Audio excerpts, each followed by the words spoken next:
The auctioneer's gavel crashed down like a death sentence, and Mira knew her life was over.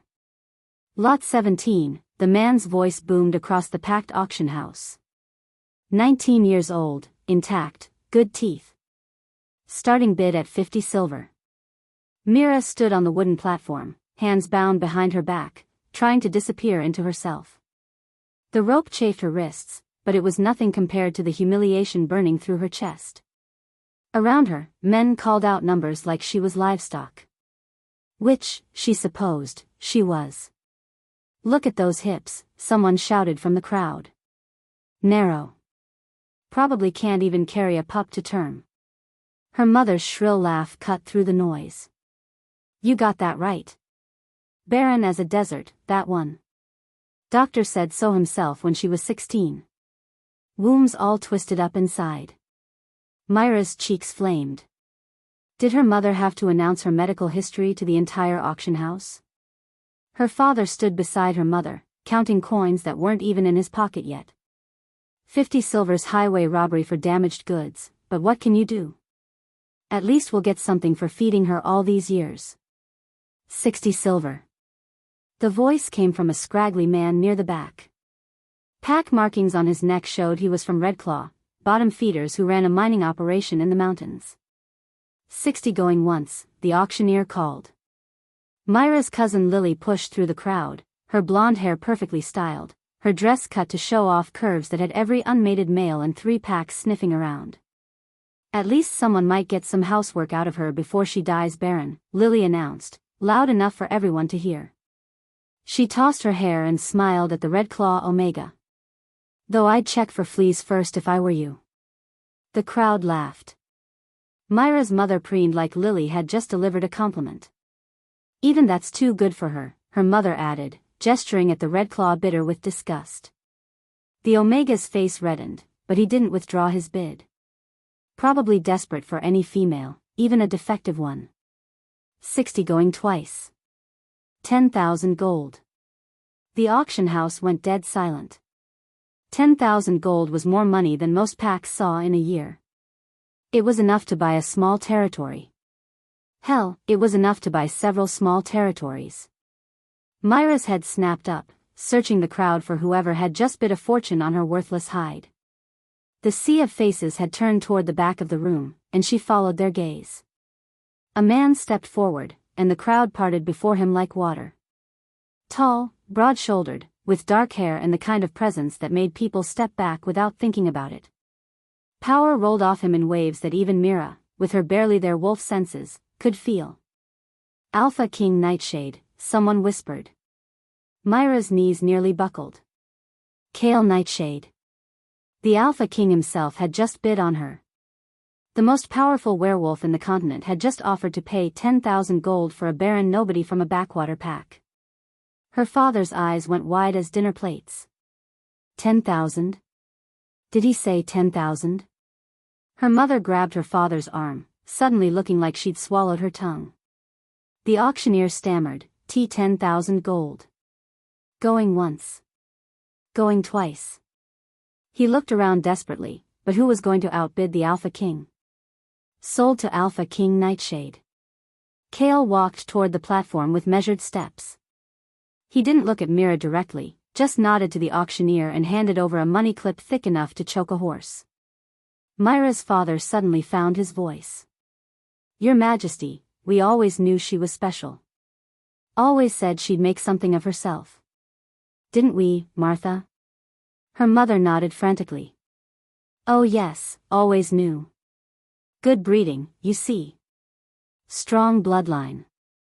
We raised her right, we did. Kale's gray eyes fixed on her father with the warmth of a glacier.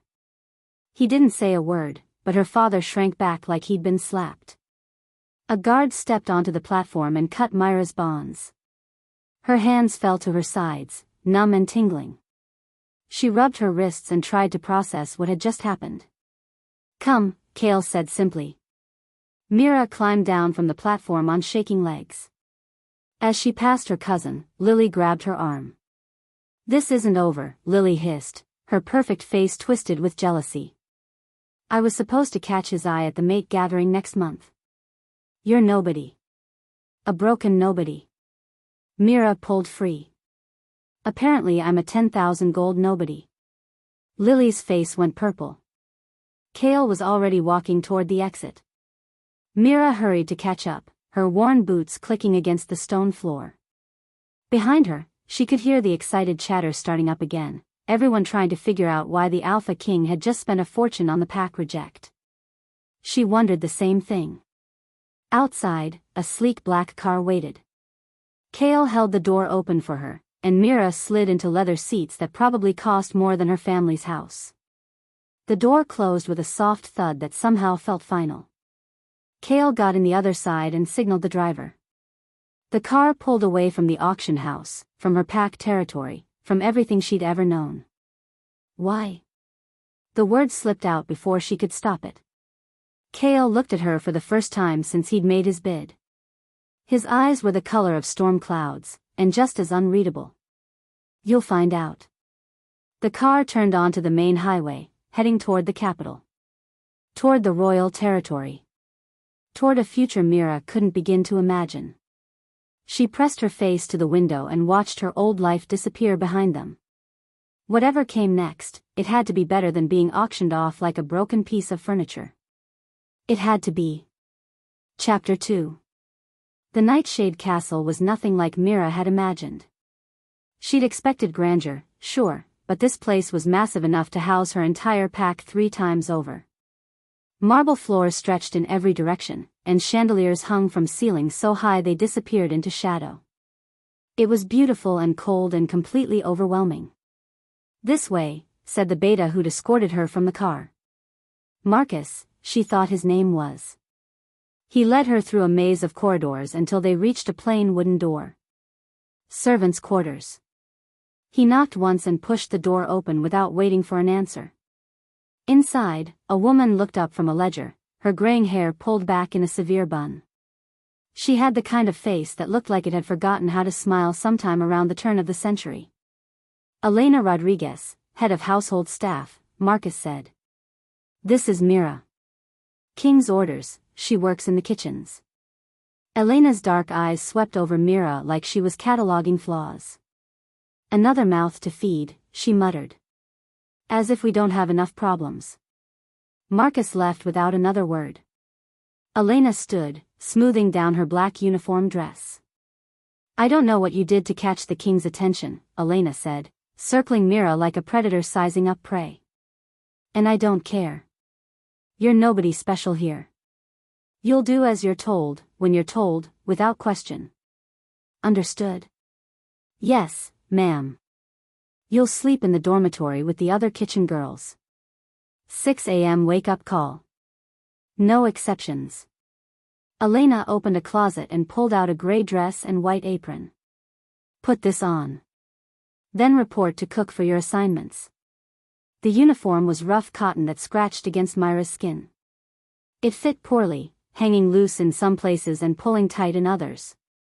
She caught a glimpse of herself in a cracked mirror and winced. She looked like exactly what she was, a servant. The kitchen was a massive room filled with the clatter of pots and the shouts of orders. Steam rose from enormous stoves while dozens of people chopped, stirred, and ran back and forth with platters. The smell of roasting meat and fresh bread should have been heavenly, but Myra's stomach was too knotted to appreciate it. You the new girl? A heavy-set woman with flour in her hair waved a wooden spoon at Mira. I'm cook. Elena says you're on vegetable duty. See that pile of potatoes? They need peeling. All of them. The pile was the size of a small mountain. Mira spent the next 6 hours peeling potatoes until her hands were raw and her back ached. Every time she finished one basket, Elena appeared with another task, scrubbing pots, mopping floors, hauling water. The other servants gave her curious looks but kept their distance. Word traveled fast in a place like this. By evening, Mira was exhausted and filthy. Her feet throbbed in the ill-fitting shoes Elena had given her, and her shoulders burned from hunching over washing tubs all day. New girl, Elena snapped. You're serving tonight.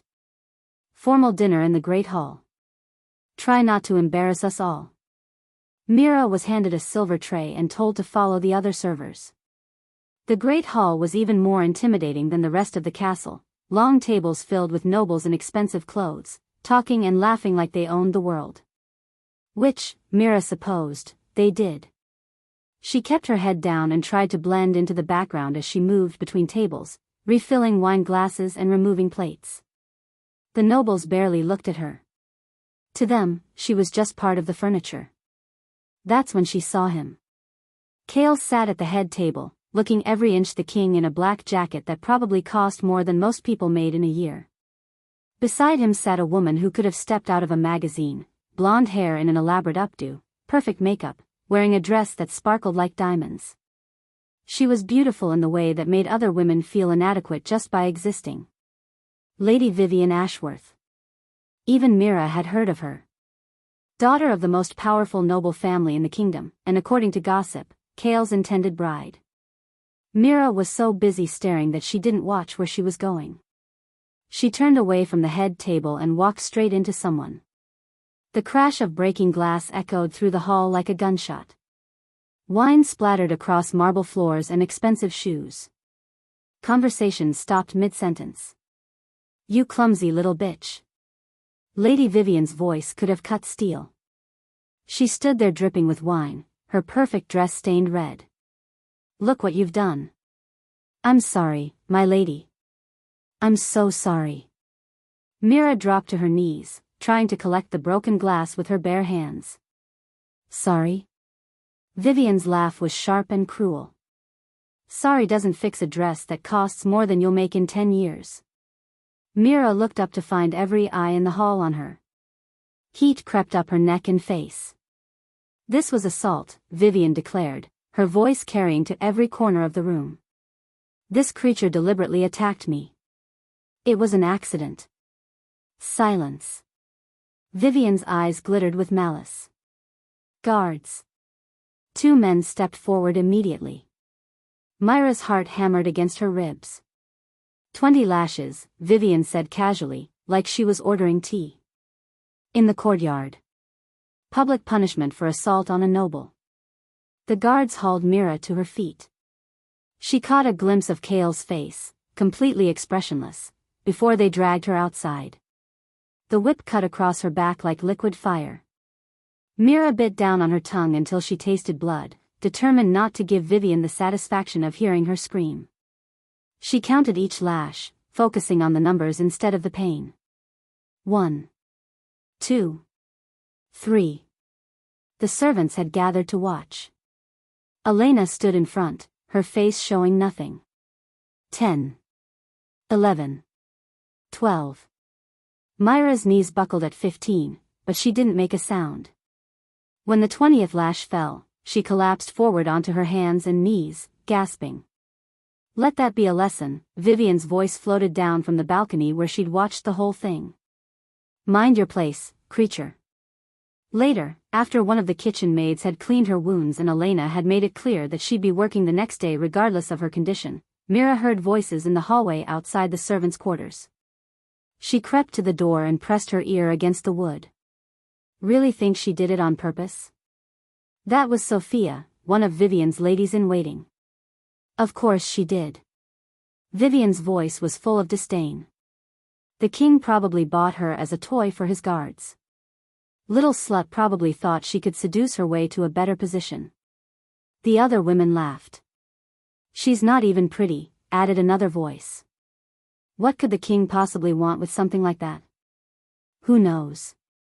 Maybe he's developing a taste for broken things. More laughter, fading as they moved down the hall. Mira lay on her narrow cot, staring at the ceiling. Her back throbbed with every heartbeat, but the words hurt worse than the whip. A toy for the guards. A broken thing. The next evening, she was assigned to serve dinner again. Elena's idea of mercy, apparently. This time, Mira was extra careful as she moved through the great hall. She kept her eyes down and her movements small. When she reached the head table, Vivian was holding court, regaling her friends with some story that involved a lot of dramatic gestures. "And then I told him, darling, if you can't afford the real thing, don't bother at all." Vivian's laugh tinkled like wind chimes.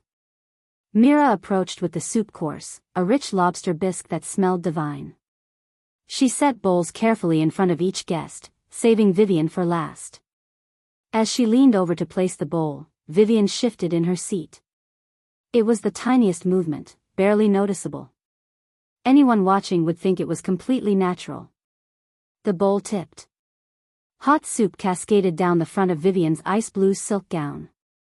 The noblewoman shrieked like she'd been set on fire, jumping up so fast her chair toppled backward. "You did that on purpose." Vivian screamed, pointing at Mira with a shaking finger. Mira looked appropriately horrified. "Oh no. My lady, I'm so sorry. Your chair, when you moved." "Liar." But there was uncertainty in Vivian's voice now. She'd moved first, and everyone had seen it. Mira dropped to her knees again, dabbing uselessly at the ruined dress with her apron. "Please forgive me, my lady. I'll pay for the cleaning. I'll work extra hours. Get away from me." Vivian shoved Mira backward. "Don't touch me with your filthy hands." Kale's voice cut through the chaos like a blade. "Enough." The hall went silent. The Alpha King stood slowly, his gray eyes moving from Vivian to Mira and back again. "Accidents happen," he said quietly. "Clean this up." It wasn't clear if he was talking to Mira or the other servants, but several people rushed forward with towels and mops. Vivian stood there dripping, her perfect composure finally cracked. Wanting to see what would happen next, subscribe to this channel to get to listen to more of our upcoming exciting stories. Click on the subscribe button now. Thank you. As Mira was escorted back to the kitchens, she caught Kale's eye for just a moment. There was something there, not approval exactly, but not condemnation either. He'd seen what really happened. And he'd said nothing. Chapter 3. 3 weeks into her new life as a servant, Mira had learned to navigate the castle's unspoken rules. Keep your head down. Don't speak unless spoken to. Stay invisible. She was getting good at invisible. That's why Elena chose her to serve wine at the royal council meeting. "You're quiet and forgettable," Elena had said, like it was a compliment. "Perfect for council duty. They won't even notice you're there." The council chamber was smaller than the Great Hall but twice as intimidating. Dark wood paneling absorbed light from the massive chandelier, and portraits of dead kings stared down from gilded frames. 12 of the most powerful alphas in the kingdom sat around an oval table, their voices low but intense. Mira entered through the servant's door, carrying a silver tray of wine glasses. She moved along the wall like a shadow, refilling glasses and trying not to listen to the conversation. Council business wasn't for servant ears. But some things were hard to ignore. "Losing territory to the rogues every month," growled Alpha Frederick Blackwood, a grizzled man with scars across his jaw. "Meanwhile, our king spends his time collecting strays instead of defending our borders." Several council members nodded agreement. Kale sat at the head of the table, his face unreadable. "The Eastern Pacts are asking questions," added Alpha Theodore Wells. "They want to know why we're not retaliating for the attacks on their livestock." Mira moved closer to refill Theodore's glass. Her hand was steady, but her ears were burning. They were talking about Kale like he wasn't sitting right there. "Perhaps," said a familiar voice, "it's time for new leadership." Myra's head snapped up before she could stop herself. Marcus, the same beta who'd brought her to Elena that first day, sat 3 seats down from Kale. His dark eyes held something that made Myra's skin crawl. "Careful, Marcus," Kale's voice was soft as silk and twice as dangerous. "That sounds dangerously close to treason." Marcus smiled, but it didn't reach his eyes. "Not treason, Your Majesty. Concern. The pack elders are questioning your priorities. First you disappear for months with no explanation.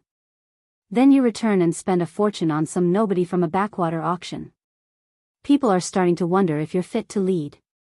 The temperature in the room seemed to drop 10 degrees. Alpha Frederick shifted uncomfortably in his seat. "What I do with my money is my business," Kale said.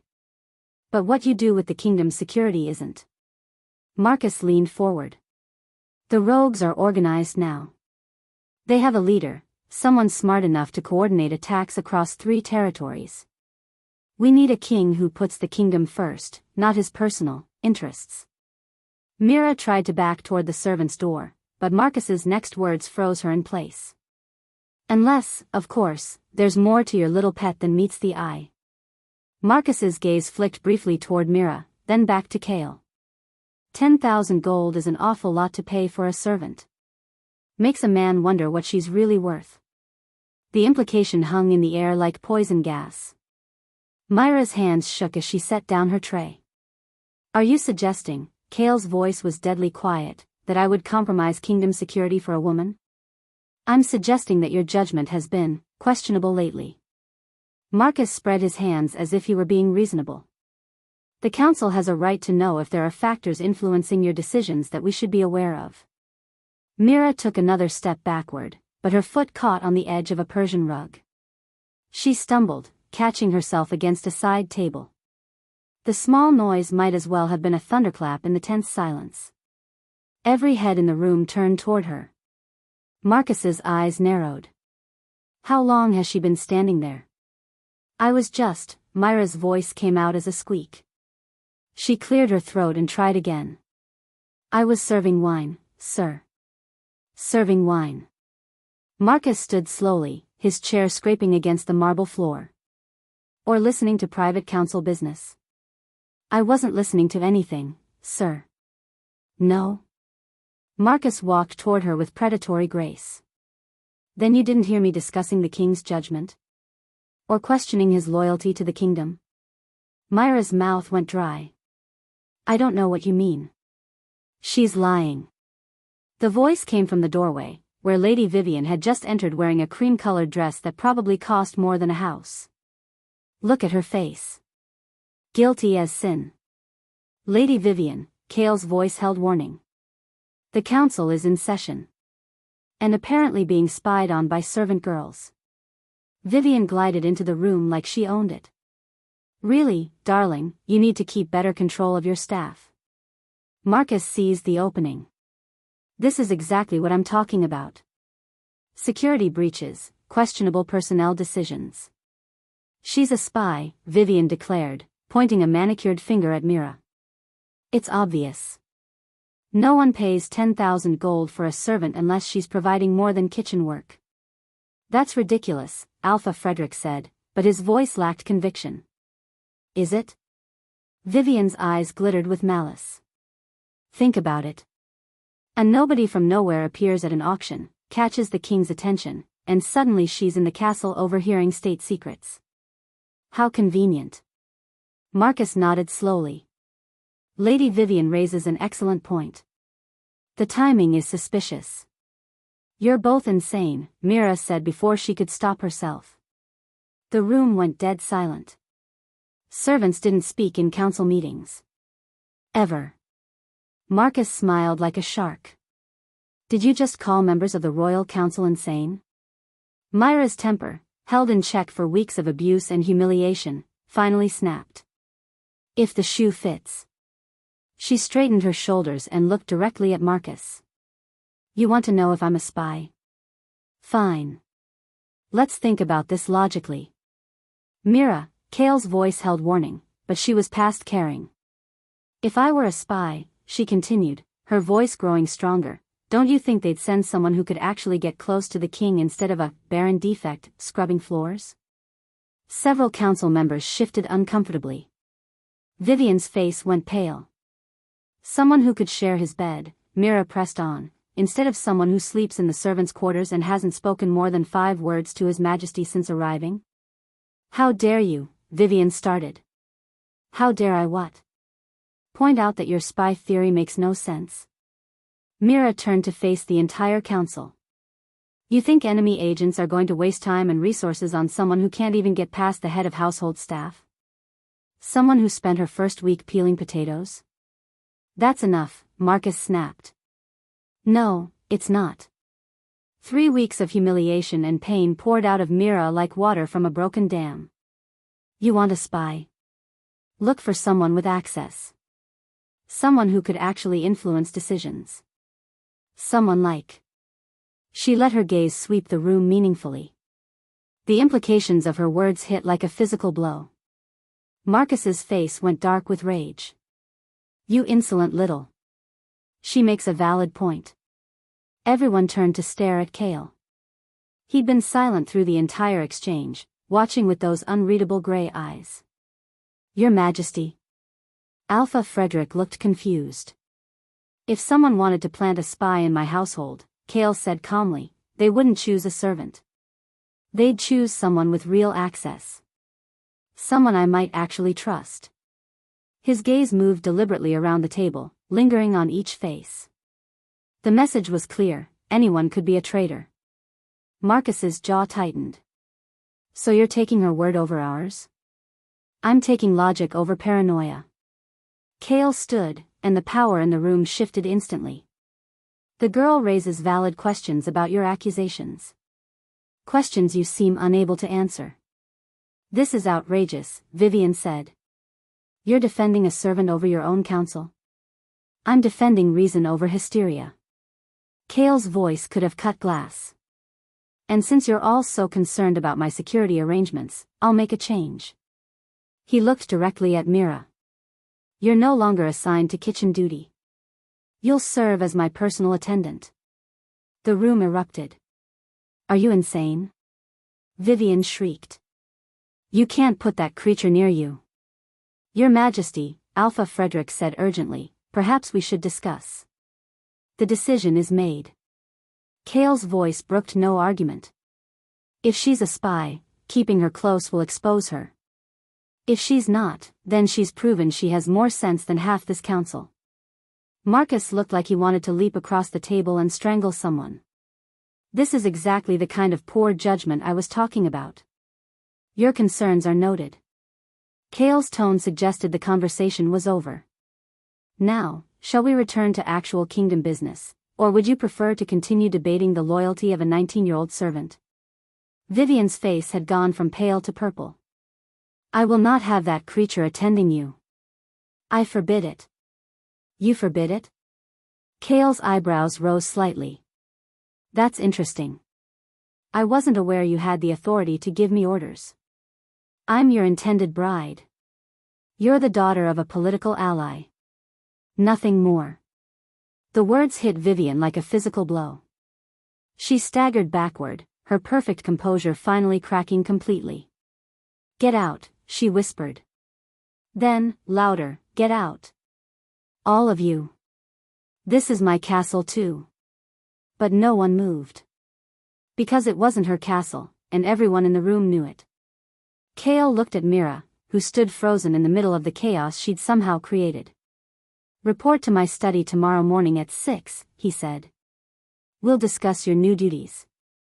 As he walked out of the council chamber, Mira caught the look on Marcus's face. Pure, undiluted hatred. She had a feeling her life had just gotten a lot more complicated. Chapter 4. Being Cale's personal attendant was nothing like Mira had expected. She'd imagined fetching his coffee and organizing his schedules, maybe taking messages. Instead, she found herself sitting in on meetings, carrying sealed letters to various nobles, and listening to Cale discuss kingdom business like her opinion actually mattered. It was terrifying and exhilarating at the same time.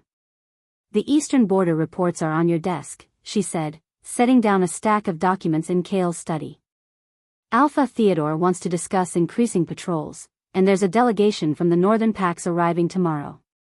Cale looked up from the map he'd been studying. What do you think about the patrol increase? The question caught her off guard. Me? You have a brain. Use it. Mira hesitated. 3 weeks ago she'd been peeling potatoes. Now the Alpha King was asking for her strategic opinion. The attacks have been coordinated, she said slowly. Increasing patrols might help, but if the rogues are as organized as Marcus suggested, they'll just adapt their timing. Maybe we should focus on figuring out how they're communicating instead. Cale nodded. Good. That's what I was thinking too. A warm feeling spread through Myra's chest. When was the last time someone had called her thoughts good? That's when Elena burst through the door without knocking. Your Majesty, the head servant said, her face flushed with agitation. There are people here demanding to see Mira. They claim to be her parents. The warm feeling vanished. They're here? In the main courtyard, Elena continued. Making quite a scene. Should I have the guards remove them? Kale's gray eyes fixed on Mira. What do you want to do? What she wanted was to hide in a closet until they went away. But that wasn't an option. I'll see them, she said quietly. The courtyard was packed with servants and nobles who'd come to watch the show.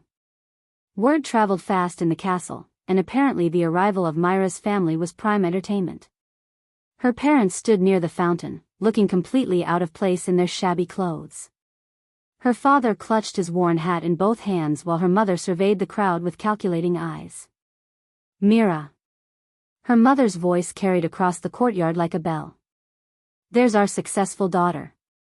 Mira walked toward them slowly, aware that every eye was on her. Kale followed a few steps behind, his presence both comforting and intimidating. Mother. Father. Her voice came out flat. Look at you, her mother gushed, reaching out to touch Myra's new dress, a simple blue wool that was still finer than anything she'd owned before. Living in a castle, wearing fancy clothes. We always knew you'd make something of yourself. The lie was so blatant that several people in the crowd shifted uncomfortably. What do you want? Mira asked. Her father stepped forward, hat still in hand. Now, daughter, is that any way to greet your loving parents? We've come all this way to see how you're doing. How I'm doing. Mira repeated the words like they tasted bad. You mean you've come to see what you can get out of me? Her mother's face hardened slightly. Family takes care of family, Mira. We raised you, fed you, put a roof over your head for 19 years. Surely you remember your obligations.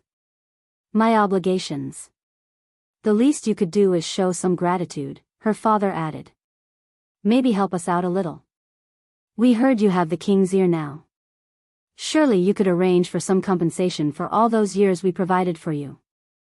There it was. The real reason they'd come. Compensation, Mira said slowly. For providing for me. That's right. Her mother smiled, apparently thinking she was winning. We sacrificed so much for you. The least you can do is remember where you came from. Mira looked around the courtyard. Half the court was watching this play out like it was dinner theater. In the crowd, she spotted Lady Vivian, her face bright with anticipation. You want me to remember where I came from? Myra's voice grew stronger. Fine. Let's remember. Her mother's smile faltered slightly. I remember being told I was worthless, Mira continued. I remember you announcing my medical problems to a room full of strangers. I remember you laughing when people called me damaged goods. Mira, her father started. I remember you selling me like cattle to pay your gambling debts. Her voice carried across the silent courtyard. So please, tell me again about family loyalty. Her mother's face went red. How dare you speak to us like that? After everything we did for you? Everything you did for me? Mira laughed, but there was no humor in it. You mean like counting the money before I was even off the auction block? You ungrateful little bitch. Her mother's hand flew out, aiming for Myra's cheek. Mira caught her wrist mid-swing. The courtyard went dead silent. Even the servants stopped moving. You gave up the right to touch me, Mira said quietly, when you took their money. Her mother's eyes went wide with shock. Her father's mouth hung open. Now get out, Mira continued, releasing her mother's wrist. Before I have the guards escort you out. You can't, we're your parents. You stopped being my parents the moment you put a price tag on me. Mira turned away from them. Goodbye. She walked back toward the castle entrance, her legs shaking but her spine straight. Behind her, she could hear her parents shouting about ungrateful children and family duty, but their voices grew fainter as the crowd began to disperse. Kale fell into step beside her. Well done. The 2 words meant more than all the praise she'd ever received in her life. But her day wasn't over yet. That evening, as Mira was organizing Kale's correspondence in his study, shouting erupted from the main hall. She looked up from the letters to find Kale already on his feet. Stay here, he said, but Mira was already following him out the door. The main hall was in chaos. Lady Vivian stood in the center of it all, her face twisted with rage, while 2 guards held a struggling servant girl. I want her beaten. Vivian was screaming. 20 lashes. 50. She seduced the king with her wiles. The servant girl, Rachel, one of the kitchen maids, looked terrified. My lady, I didn't do anything. I was just bringing His Majesty his dinner. Liar. Vivian pointed a shaking finger at the girl. I saw how you looked at him. How you deliberately swayed your hips. What is the meaning of this? Kale's voice cut through the noise like a blade. Vivian spun around, her eyes wild. This creature was trying to seduce you. I saw her. She was bringing me dinner, Kale said calmly. As she does every evening. She was flirting. She was doing her job. Vivian's composure cracked completely. It's her. She pointed at Mira, who had just entered the hall. She's corrupting the servants. Teaching them to throw themselves at you. A murmur ran through the gathered crowd. Several nobles looked between Mira and Vivian with poorly concealed interest. Lady Vivian, Kale's voice held warning. You're hysterical. I'm protecting what's mine. Vivian's voice rose to a shriek. That creature has been filling the servants' heads with ideas above their station. She thinks because you favor her with attention, every low-born slut in the castle can try the same. The insult hung in the air like a slap. Mira felt heat rise in her cheeks, but she forced herself to stay calm. You're right, she said quietly. Everyone turned to stare at her. Vivian's face lit up with triumph. I am absolutely corrupting the servants, Mira continued, her voice growing stronger. I'm teaching them radical ideas like, do your job well, and, speak respectfully to your betters. A few people in the crowd snickered. Vivian's face went purple. But you raise an interesting point, Lady Vivian.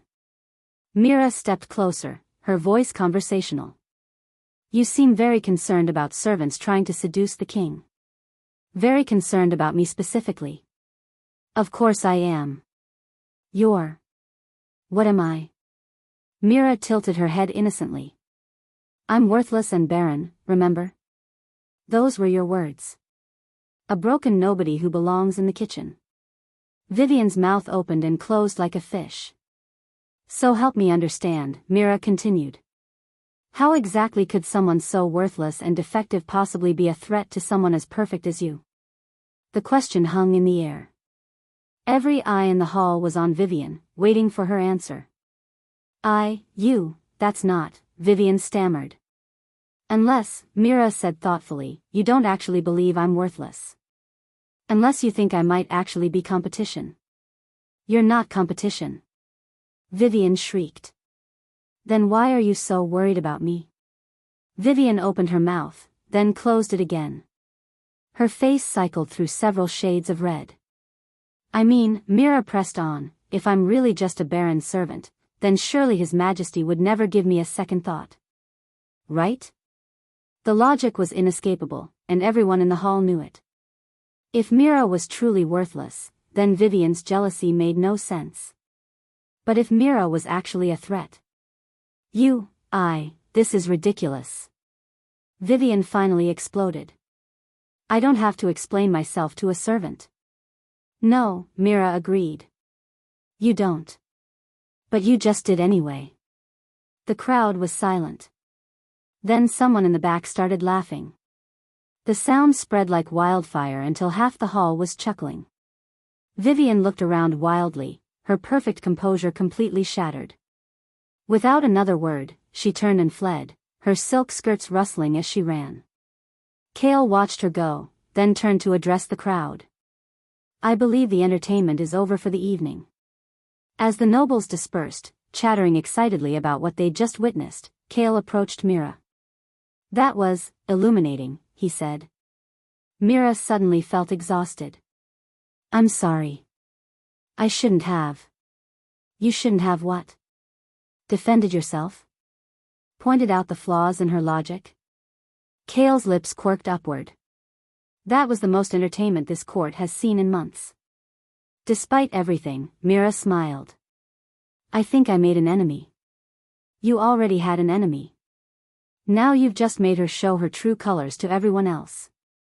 As they walked back toward his study, Mira couldn't shake the feeling that something fundamental had shifted. She was no longer the broken girl who'd stood on an auction block. She was becoming someone else entirely. Someone who fought back. Chapter 5. The attack came at dawn. Mira was in the library, organizing Kale's correspondence for the day, when the howls started. They came from outside the castle walls, wild, savage sounds that made her blood run cold. Rogues. The castle erupted into chaos. Servants screamed and ran for cover while guards shouted orders and rushed toward the walls. Through the tall windows, Mira could see dark shapes moving in the forest beyond the courtyard. Everyone to the safe rooms. Captain James Rutherford's voice boomed across the castle. Nobles to the East Wing. Servants to the lower levels. But the East Wing was exactly where the rogues were trying to breach the walls. Mira watched in horror as a group of nobles, including Lady Vivian and her ladies-in-waiting, headed straight toward the danger. They were following protocol, but protocol was about to get them killed. Wait! Mira ran after them. The East Wing isn't safe. They're coming through the East Wall. Lord Charles Pemberton, an elderly nobleman with a walking stick, turned to sneer at her. And how would a servant know better than the captain of guards? Because I can see them. Mira pointed toward the windows where rogue shapes were visible scaling the east wall. Look! The sound of splintering wood came from that direction, followed by inhuman snarls. Lord Charles went pale. Dear God! The wine cellar, Mira said quickly, her mind racing. It's reinforced stone, underground, with only one entrance.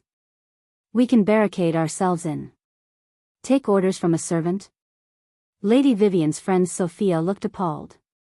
I think not. A window exploded inward, and a massive rogue wolf landed in the hallway 20 feet away.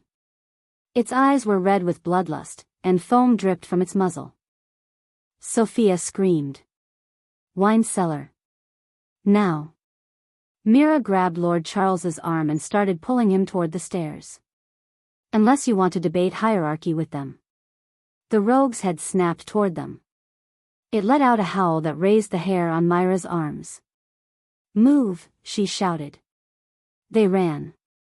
All of them, Lady Vivian, Sophia, Lord Charles, 3 other nobles, and 2 terrified servant girls. Mira led them down stone stairs, through corridors she'd memorized during her weeks of castle duty. Behind them, claws scraped against stone as the rogue gave chase. The wine cellar door was heavy oak reinforced with iron bands. Mira shoved everyone inside and slammed it shut just as something heavy hit it from the other side. The impact shook dust from the ceiling. Help me, she gasped, throwing her weight against a massive wine barrel. Lord Charles and the other men helped her roll it against the door. Then another. And another. Outside, the rogue snarled and clawed at the wood, but the door held. They huddled in the darkness, listening to the sounds of battle above. It seemed to go on forever, howls, screams, the clash of weapons against claws. Then, gradually, silence. When Captain Rutherford finally called the all clear and they emerged from the cellar, the castle looked like a war zone. Broken windows, claw marks on the walls, blood on the marble floors. But they were alive. All of them. How did you know? Lord Charles asked Mira as they climbed the stairs. About the East Wing being compromised? I was watching from the library, Mira said simply. I could see them coming. You saved our lives, whispered one of the servant girls. If we'd gone to the East Wing. They all knew what would have happened. Word spread quickly through the castle. By afternoon, everyone knew that Mira had saved a group of nobles by thinking fast and acting decisively. People who'd barely acknowledged her existence before now nodded respectfully when she passed. It should have been a good day. Instead, it was the beginning of her worst nightmare. It's suspicious, Lady Vivian's voice carried clearly across the great hall during dinner. Don't you think it's convenient that she knew exactly where the rogues were attacking? Myra's fork paused halfway to her mouth. She was sitting at a side table with the senior servants, another elevation in status that she was still getting used to. What are you implying? Lord Charles sounded offended. The girl saved our lives. Did she? Vivian's laugh was like breaking glass. Or did she just clean up her own mess? The hall went quiet. Conversation stopped mid-sentence as people turned to listen.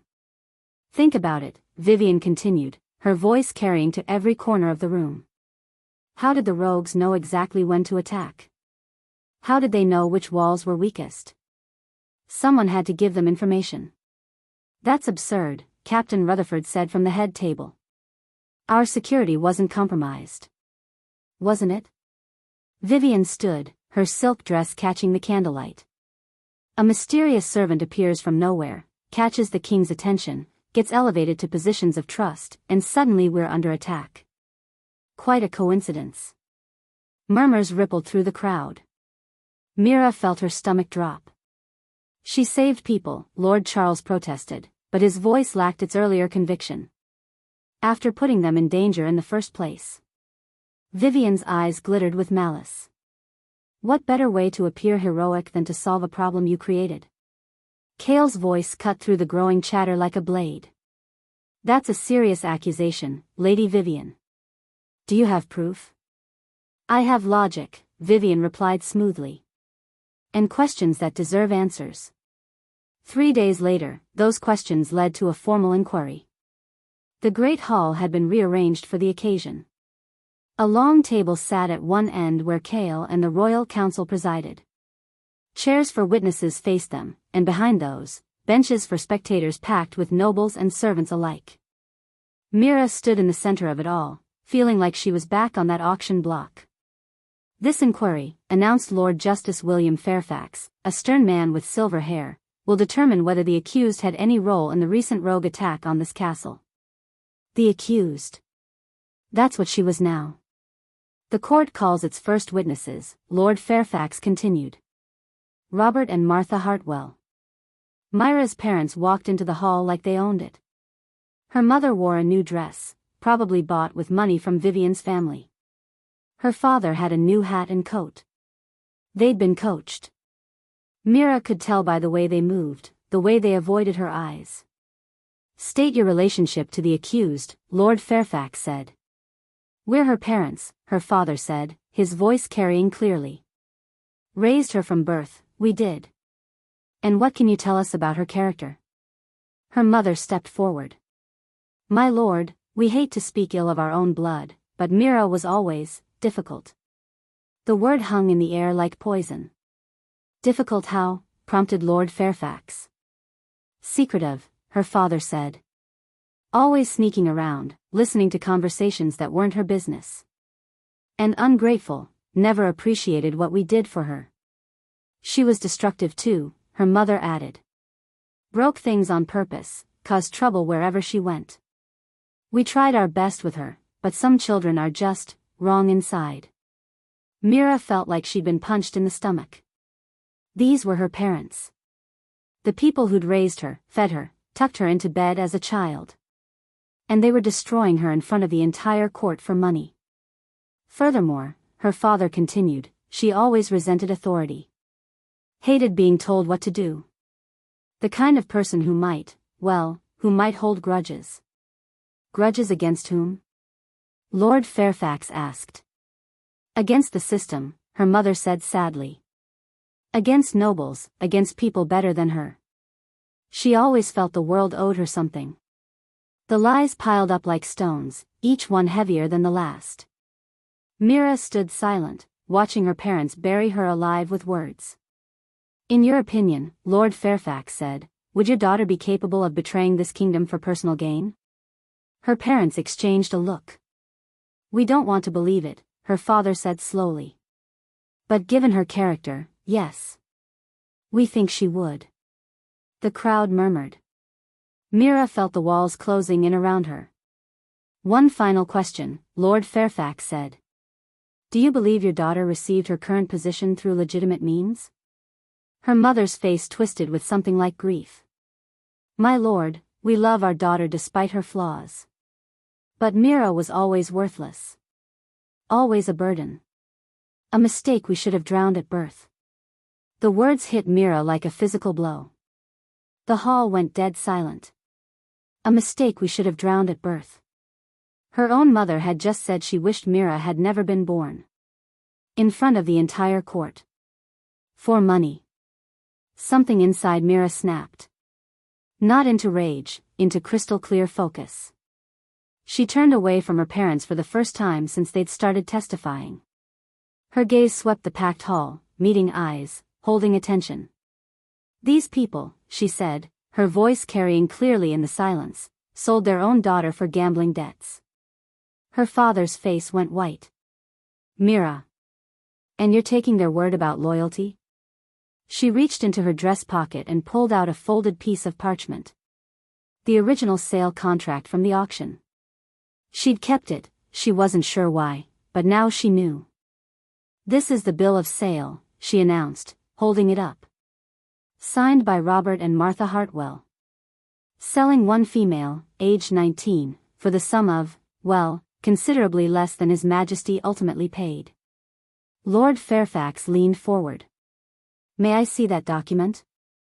Mira handed it over. The judge read it quickly, his eyebrows rising. "According to this," he said slowly, "you were sold to pay gambling debts totaling." He looked up at her parents. "Is this accurate?" Her father's mouth opened and closed like a fish. Her mother had gone gray. "You want to know about my character?" Mira continued, her voice growing stronger. "Ask them why they needed to sell me. Ask them about the money they owe to half the betting houses in 3 territories. That's not, we never," her mother stammered. "Ask them," Mira pressed on, "how much Lady Vivian's family paid them to testify against me today." The gasps from the crowd were audible. Several nobles turned to stare at Vivian, who had gone pale.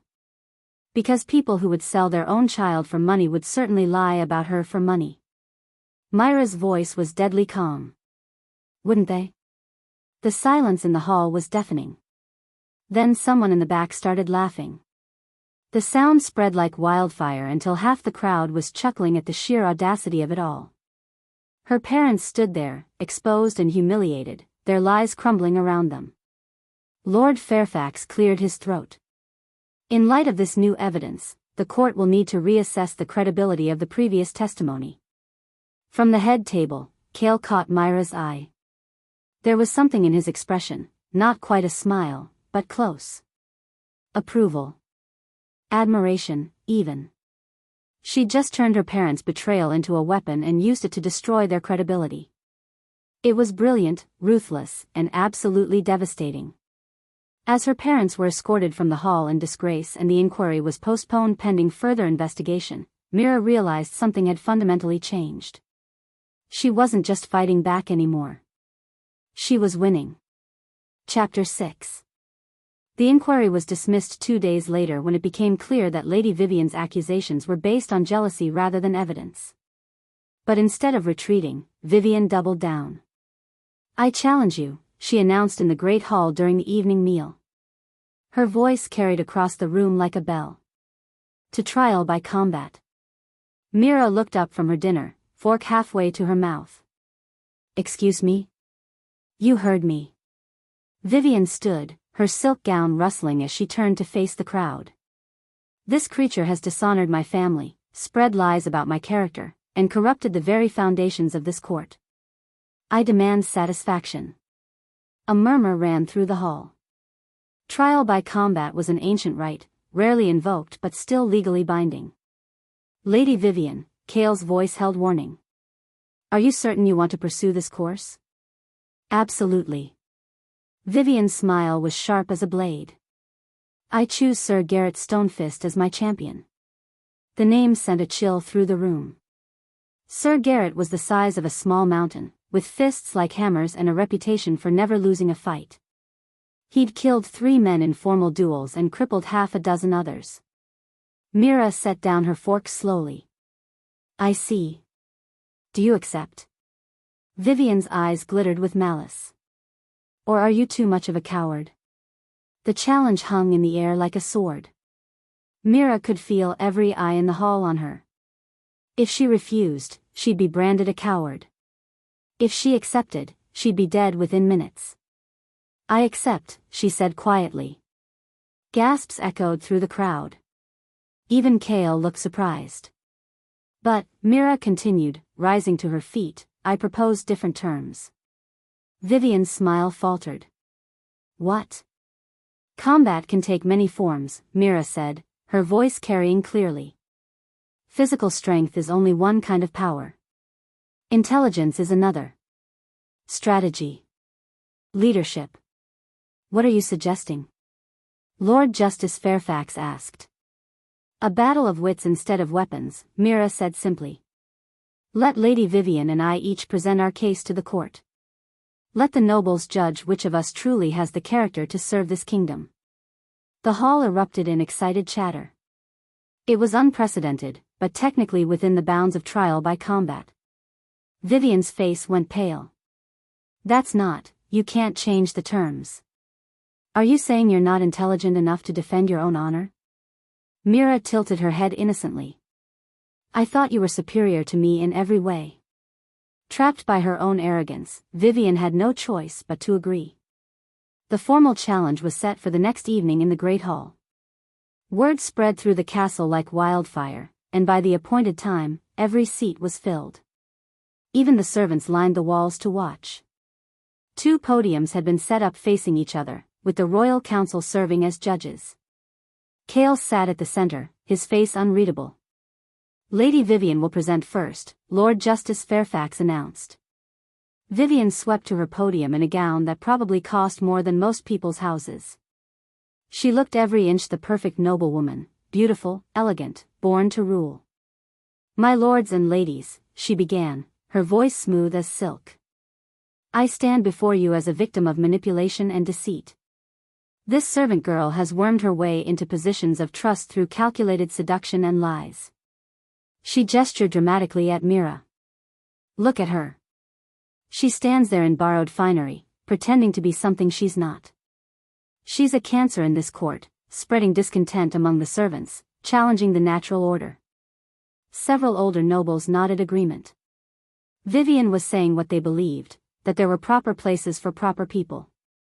I have served this court faithfully for years, Vivian continued. My family has been loyal to the crown for generations. We understand duty, honor, sacrifice. While this creature sells herself to the highest bidder. It was a masterful performance, delivered with passion and conviction. When Vivian finished, scattered applause rippled through the crowd. Then it was Myra's turn.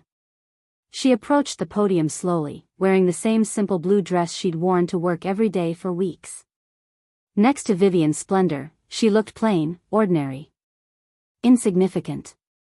Lady Vivian speaks of the natural order, Mira began, her voice quiet but clear. Let's examine that order. She turned to address the crowd directly.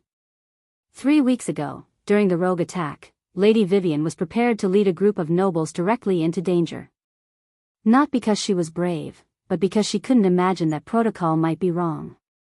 A few nobles shifted uncomfortably. When I suggested a safer route, her friend Sophia said they wouldn't take orders from a servant. Even when death was clawing at the windows, the unnatural order was more important than survival.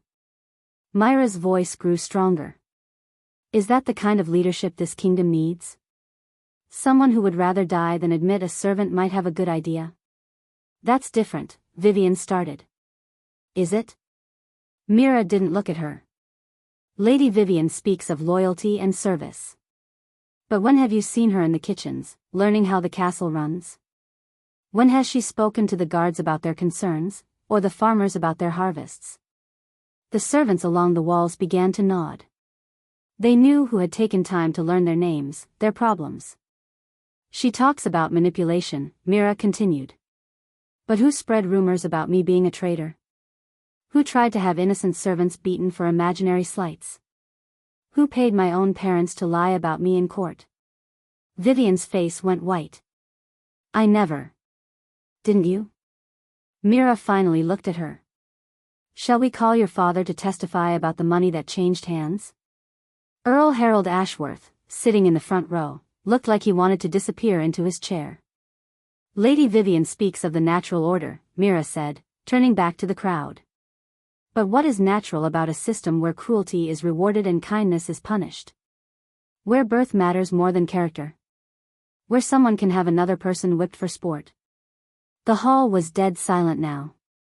I may be a servant, Mira continued, but I've never ordered anyone beaten for bumping into me. I've never spread malicious rumors. I've never paid people to lie in court. If that makes me unfit for this court, then perhaps this court needs to examine what it truly values. When she finished, the silence stretched for long moments. Then someone in the back began to clap. The sound spread until most of the hall was applauding. But Earl Ashworth shot to his feet. This is ridiculous. I declare this challenge void. My daughter doesn't need to defend herself against baseless accusations from a servant. The hall went quiet. All eyes turned to Mira. She smiled. Your daughter is so threatened by a worthless servant, she said clearly, that she needs her daddy to save her. The words hit like a physical blow. Several people in the crowd started laughing. Even some of the nobles couldn't hide their smirks. Vivian looked mortified. Her father's attempt to protect her had just made her look weak and helpless. Cale stood slowly. When he spoke, his voice carried to every corner of the hall. I've listened to both presentations, he said. And I've watched both women for weeks. I've seen Lady Vivian's idea of leadership, based on fear, cruelty, and the assumption that birth grants wisdom. Vivian went pale. And I've seen Myra's leadership, Cale continued. Based on quick thinking, genuine care for others, and the courage to stand up for what's right, even when it costs her. He stepped down from the judge's table and walked to where Mira stood. Strength comes in many forms, he said. Physical power is only one. Mental strength, moral courage, the ability to inspire loyalty through actions rather than threats, these are the qualities of a true leader. The hall held its breath. Therefore, Cale said, his voice ringing with authority, I announce my choice of Luna. Not because of bloodline or political advantage, but because she has proven herself through trial and adversity. He took Myra's hand. Lady Mira Nightshade. My queen. The hall erupted. Cheers from the servants, shocked gasps from the nobles, and absolute silence from Lady Vivian. Furthermore, Cale continued when the noise died down, I hereby banish Robert and Martha Hartwell, along with Lily Hartwell, for perjury and conspiracy against the crown. They have 3 days to leave the kingdom. Myra's parents, watching from the back of the hall, looked stricken. And Lady Vivian Ashworth, Cale's voice turned cold, is stripped of her title for cruelty to servants and attempted manipulation of royal justice. She will retain her family name but not her rank. Vivian let out a strangled sob and fled the hall, her father close behind. As the crowd dispersed, chattering excitedly about the unprecedented events they'd witnessed, Cale turned to Mira. Any regrets? He asked quietly. Mira looked around the great hall, at the servants who were smiling at her with genuine warmth, at the nobles who were reassessing everything they thought they knew about power and worth. None, she said firmly. She was still the same person who'd stood on that auction block weeks ago. She had no special powers, no magical abilities, no noble bloodline. She was still, technically, barren. But she'd proven that worth wasn't determined by what you were born with, it was determined by what you chose to do with what you had. She'd been sold as worthless goods. Now she stood as a queen. And she'd earned every moment of it. Epilogue. 2 years later. The morning sun streamed through the tall windows of the royal study as Mira signed the last document in her daily stack. Education reforms for the outer territories, new protections for servant workers, and a proposal to establish training programs for young people regardless of their birth status. Who would have thought that the girl once sold for gambling debts would spend her mornings changing laws? A soft knock at the door interrupted her thoughts. "Come in." Rachel, the former kitchen maid who was now Myra's personal secretary, peeked her head around the door. "Your Majesty, the delegation from the Eastern Pax has arrived. They're requesting an audience about the new trade agreements." "Already?" Mira glanced at the clock on her desk. Where had the morning gone? "Schedule them for after lunch." "And Rachel?" "Yes, Your Majesty." "How many times do I have to tell you?" "It's just Mira when we're alone." Rachel grinned. "At least 1,000 more times, Your Majesty." Some things never changed. Mira shook her head with a smile and returned to her papers. The trade agreements were part of a larger initiative she'd been working on since becoming Luna Queen. Instead of the traditional system where smaller packs were forced to accept whatever terms the royal pack offered, Mira had proposed partnerships. Equal relationships based on mutual benefit rather than domination. It had been controversial at first. Several of the older nobles had grumbled about servants' ideas and disrupting tradition. But when the smaller packs began to prosper and their increased prosperity benefited everyone, even the grumblers had to admit the new system worked. Hard at work, as usual. Mira looked up to find Kale leaning against the doorframe, still wearing his training clothes from the morning session with the guards. His dark hair was slightly damp with sweat, and there was a smudge of dirt on his left cheek. "You're filthy," she said, but her smile took any sting out of the words. "And you're beautiful." He crossed the room and leaned down to kiss her forehead. "What has my brilliant wife been changing today?"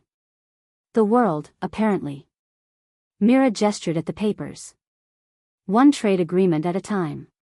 Kale picked up one of the documents and scanned it quickly. "The Silverbrook Pack wants to establish a joint training program for young warriors." "Why not? They have some of the best trackers in the kingdom, and we have superior defensive strategies. Both packs benefit from sharing knowledge." "And you came up with this because..." "Because I spent my childhood being told I was worthless for things I couldn't control," Mira said simply. "Every young person deserves a chance to discover what they're actually good at." Kale set down the document and pulled her to her feet, wrapping his arms around her waist. "Have I mentioned lately that I love your mind?" "Only every day." But Mira leaned into his embrace anyway. 2 years of marriage, and she still felt a little thrill every time he looked at her like she was precious. "The council meeting this afternoon might be interesting," Kale said. "Alpha Frederick has a proposal about expanding the servant protection laws to include pack territories outside the capital." Mira raised an eyebrow. "Frederick Blackwood wants to expand servant protections?" "The same man who once called me an upstart kitchen girl?" "The same one." Apparently his daughter convinced him that happy workers are productive workers. Kale's eyes twinkled with amusement. Imagine that. It was amazing how much had changed in 2 years. The servant protection laws Mira had championed, guaranteeing fair wages, limiting working hours, and establishing consequences for abuse, had initially faced fierce resistance. But as conditions improved and productivity increased, more and more nobles began to see the wisdom in treating their people well. "Speaking of the afternoon," Kale continued, "I have something that might interest you." He pulled an envelope from his pocket. The return address made Myra's breath catch. Silverbrook Pack. Her old territory. "It arrived this morning," Kale said gently. "From pack leader David Silverbrook himself." Mira took the letter with trembling fingers. She hadn't had any contact with her old pack since her parents' banishment. She'd wondered sometimes what had happened to the people she'd grown up with, but she'd never reached out. What was there to say? "Do you want me to stay while you read it?" Kale asked. Mira nodded, settling into her chair as she opened the envelope. The letter was written in careful script. Your Majesty Queen Mira. I hope this letter finds you well. I am writing to extend an invitation on behalf of the entire Silverbrook pack.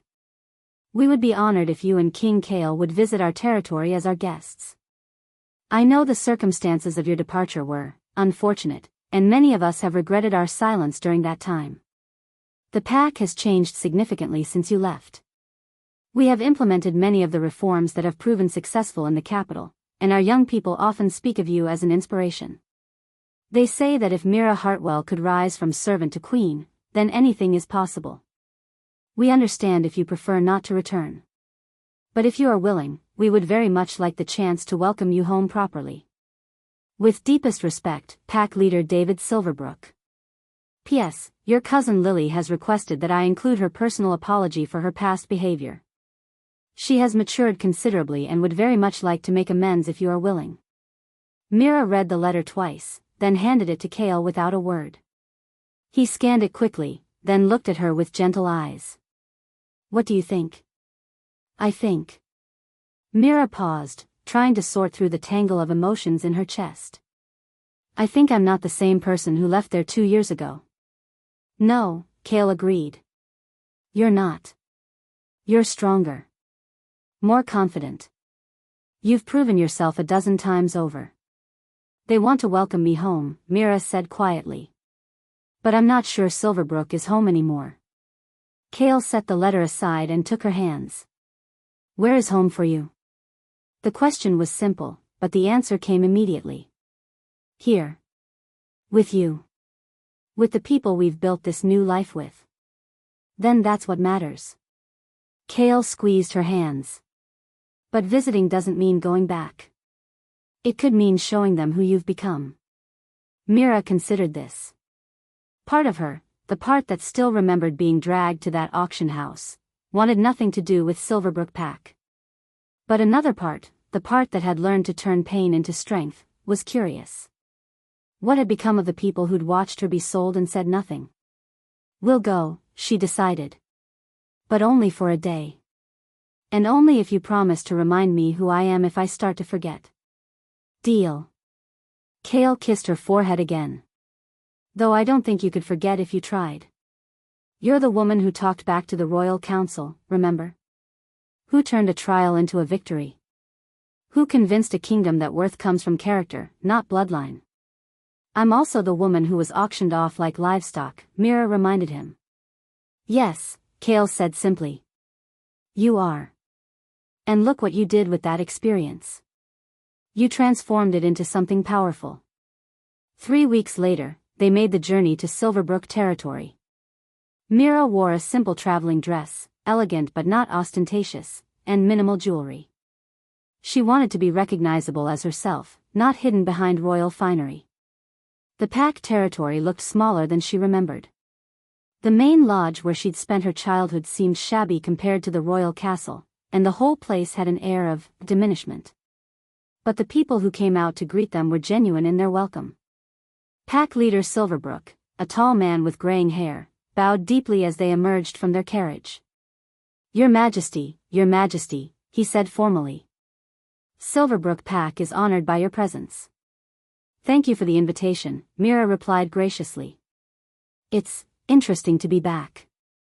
A crowd had gathered in the main square, pack members she recognized from her childhood, now older, many with children of their own. They looked at her with a mixture of awe and uncertainty. Many of us wanted to speak up when your parents. Pack leader Silverbrook began, then stopped. We failed you then. We should have done better. The past is the past, Mira said diplomatically. What matters is what we do moving forward. That's very generous of you. The voice came from the crowd, and Mira turned to see a familiar face pushing through the gathered people. Lily. Her cousin looked different, older, obviously, but also more subdued. The arrogant confidence that had once defined her was gone, replaced by something that might have been humility. Mira, Lily said quietly. I know I have no right to ask, but could we talk? Privately? Mira studied her cousin's face. There was no trace of the malicious girl who had once mocked her at the auction house. This Lily looked genuinely remorseful. "All right," Mira said. "But only for a few minutes." They walked to a small garden behind the main lodge, a place where they'd played as children, before everything went wrong. Lily sat on a stone bench and gestured for Mira to join her. "I was horrible to you," Lily said without preamble. "Cruel and jealous and petty. I knew our parents were planning to sell you, and I said nothing. Worse, I enjoyed it." Mira said nothing, waiting. "I told myself it wasn't my fault," Lily continued. "That you brought it on yourself somehow. But the truth is, I was jealous. You were always smarter than me, always more creative, always more. And instead of admiring that, I resented it." "Why are you telling me this now?" Mira asked. "Because I've spent 2 years watching what you accomplished, and I finally understand what I threw away." Lily's eyes filled with tears. "You were my cousin. My family. And I betrayed you for nothing but spite." Mira looked at this woman who had once been her tormentor. She could see genuine regret there, real pain. "I forgive you," she said quietly. Lily's eyes widened. "Just like that? Just like that?" Mira stood, smoothing down her dress. "Holding on to anger would only hurt me, and I've been hurt enough. I don't deserve your forgiveness." "No," Mira agreed. "You probably don't. But I'm not giving it to you for your sake. I'm giving it to me, so I can let go of the past completely." They walked back to the square in comfortable silence. The formal reception continued for another hour, speeches about how proud the pack was of their daughter, presentations of local crafts, children performing traditional dances. It was all very nice, but Mira felt like an observer rather than a participant. These people had known Mira Hartwell, the unwanted daughter sold to pay debts. They didn't really know Mira Nightshade, the queen who had transformed a kingdom. As they prepared to leave, pack leader Silverbrook approached one final time. "Your Majesty," he said hesitantly, "would you consider, that is, would the pack be welcome to send representatives to the capital? To learn about your reforms? We've heard such remarkable things about the changes you've implemented." Mira smiled, the first genuine smile she'd worn all day. "Of course. Send whomever you like. We're always happy to share knowledge." "Thank you. That means more than you know." As their carriage pulled away from Silverbrook territory, Kale took her hand. "How do you feel?" Mira considered the question. "Free," she said finally. "I thought coming back would be painful, or triumphant, or something dramatic. But mostly it just confirmed what I already knew. Which is that you can't really go home again. Because home isn't a place, it's who you are, and who you choose to be with." She squeezed his hand. "My home is wherever you are. Even if I'm covered in training dirt and smelling like a wet dog. Especially then." They rode in comfortable silence for a while, watching the countryside roll past. Mira thought about the journey that had brought her here, from auction block to throne room, from worthless goods to beloved queen. It hadn't been magic that saved her. No special powers, no mystical destiny. Just determination, intelligence, and the refusal to let other people define her worth. And love. That had been the real magic, finding someone who saw her value when she could barely see it herself. "What are you thinking about?" Kale asked. "The girl who stood on that auction platform 2 years ago," Mira said. "I wish I could tell her that everything was going to be all right. That she was stronger than she knew. I think she figured that out on her own. Eventually." Mira settled back against the carriage seat, feeling peaceful. "Do you think we'll have children someday?" The question had been hovering between them for months. The royal physicians had been cautiously optimistic that her childhood illness might not have been as damaging as originally thought, but there were no guarantees. "If we do, wonderful," Kale said simply. "If we don't, we'll find other ways to leave a legacy. Look at what you've already accomplished, all those young people inspired by your story, all those lives improved by your reforms. That's a pretty significant legacy. Mira nodded. She'd made her peace with uncertainty. Whether she bore children or not, she would continue to nurture the kingdom, to mentor young people who felt worthless, to prove that everyone had value. I love you, she said suddenly. I love you too. Kale lifted their joined hands and kissed her knuckles. My brilliant, stubborn, impossible queen. Your Majesty, the driver called from outside. We're approaching the capital. Through the carriage window, Mira could see the towers of Nightshade Castle rising in the distance. Home. Their people were waiting, servants who had become friends, nobles who had learned to respect merit over bloodline, children who dreamed of futures their parents had never imagined possible.